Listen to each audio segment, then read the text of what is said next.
اور تمام ہی نوجوان دوستوں، بزرگوں اور ساتھیوں، ایک عجیب موضوع پر آج میں خود بھی پہلی بار بات کروں گا۔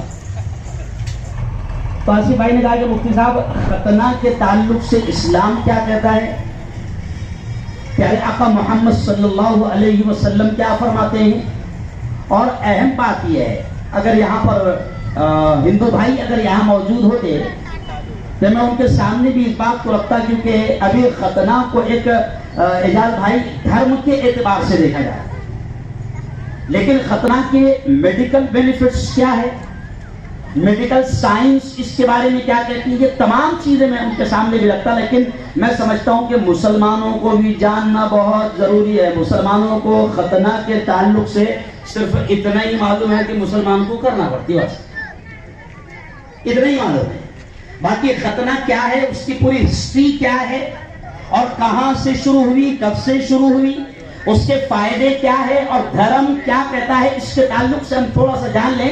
اور ختنہ کے تعلق سے میں آپ کو بتاؤں کہ ختنہ کے تعلق سے ہندو بھائیوں تک بھی، آپ بھلے یہاں پر نہ ہو لیکن میرے چینل کے ذریعے سے یہ بات جو یہاں پر میں جہاں جو کچھ کر رہا ہوں پوری دنیا میں بات جاتی ہے، اور جب میں ختنہ کے تعلق سے ہیڈنگ ڈالوں گا تو مجھے یقین ہے کہ ہزاروں لاکھوں کی تعداد میں ہندو بھائی بھی جاننا چاہتے ہیں کہ آخر ختنہ مسلمان کیوں کرتا ہے۔ تو پہلے میں تھوڑا سا سسٹم شریعت کے اعتبار سے بتا دوں کہ ختنہ کہاں سے شروع ہوئی۔ مسلمانوں کو بھی، ہم کو بھی بہت ساری چیزیں نہیں معلوم ہے، تو میں آپ کو بتاؤں کہ ختنہ سب سے پہلے جو شروع ہوئی ہے، ہم سب جانکاری لے لیں اس بات کی کہ ہمارے سب کے باپ جنہیں کہا جاتا ہے، ایک تو پہلے باپ ہے حضرت آدم۔ پوری دنیا کے تمام انسانوں کے، ہندو بھائیوں کے مجمع میں بات یہ کہتا ہوں کہ پوری دنیا کے تمام انسانوں کے باپ ہے آدم، اور پوری دنیا کی تمام انسانوں کی ماں ہے حوا۔ رمیش ہو، پرکاش ہو، کیلاش ہو، عبداللہ ہو، ہارون ہو، اعجاز ہو، سب کے باپ ہے آدم اور سب کی ماں ہے حوا۔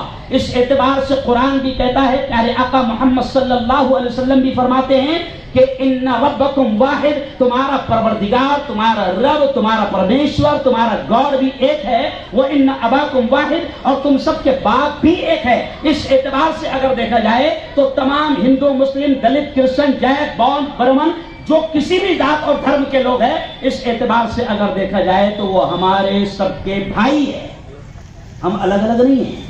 یہ مسلمانوں کو اس کیمپ سے گویا کہ ایک راشٹری ایکتا کا بھی میں پیغام دوں گا، اس کیمپ کے ذریعے سے کہ یہاں پر ہم پیغام پہنچا رہے ہیں کہ ہندو، مسلم، دلت، بودھ، جین، کرسچن، برہمن، سب ہم ایک ماں باپ کی اولاد ہیں۔ تو ختنہ کے تعلق سے بھی میں یہ کہہ دوں فاروق بھائی کہ ختنہ کو بھی لوگ دھرم کے اعتبار سے دیکھیں، دھرم کے اعتبار سے دیکھیں، حالانکہ ختنہ پہلے میں آپ کو دھارمک اعتبار سے بتا دوں کہ حضرت ابراہیم علیہ الصلوۃ والتسلیم جو ہم سب کے باپ بھی ہے، پیارے آقا صلی اللہ علیہ وسلم سے جب صحابہ نے پوچھا حضور یہ قربانی کیا ہے، ابھی قربانی کا مہینہ گیا، تو جب حضرت ابراہیم کے تعلق سے حضور سے قربانی کے تعلق سے پوچھا کہ حضور، صحابہ نے پوچھا، یاروں نے پوچھا کہ حضور یہ قربانی کیا ہے اور اس کا کیا ثواب ہے، تو حضور نے کہا یہ قربانی حاضی سنت ابیکم ابراہیم، یہ تمہارے باپ ابراہیم کی سنت ہے، تو ہمارے باپ ابراہیم کی سنت قربانی۔ ایسے ہی ختنہ کے تعلق سے مسلمانوں کو بھی نہیں معلوم کہ ختنہ ہی سب سے پہلے سنت ہے، سنت ابراہیمی، کہ اللہ نے سب سے پہلے آرڈر ختنہ کا حکم اگر کسی کو دیا تھا تو وہ حضرت ابراہیم علیہ السلام کو دیا تھا۔ یعنی اگر حضرت ابراہیم سے ختنہ شروع ہوئی تو آپ اندازہ لگا سکتے ہیں کہ کم از کم 5000 سال پہلے سے ختنہ چلے گا، کم سے کم کتنے سال پہلے سے، 5000 سال پہلے سے۔ مسلمان بھی اس بات کو سمجھے کہ اس کے دماغ میں رہتا، اس سے پوچھ سکے کہ ختنہ کیوں کرنا پڑتی، اپن مسلمان ہیں نا، بالکل مذہب اسلام نے اس کی تعلیم دی ہے۔ نبی پاک نے فرمایا کہ یہ تمہارے باپ ابراہیم کی سنت ہے، لیکن آج سنت کے ساتھ ساتھ میں آپ کو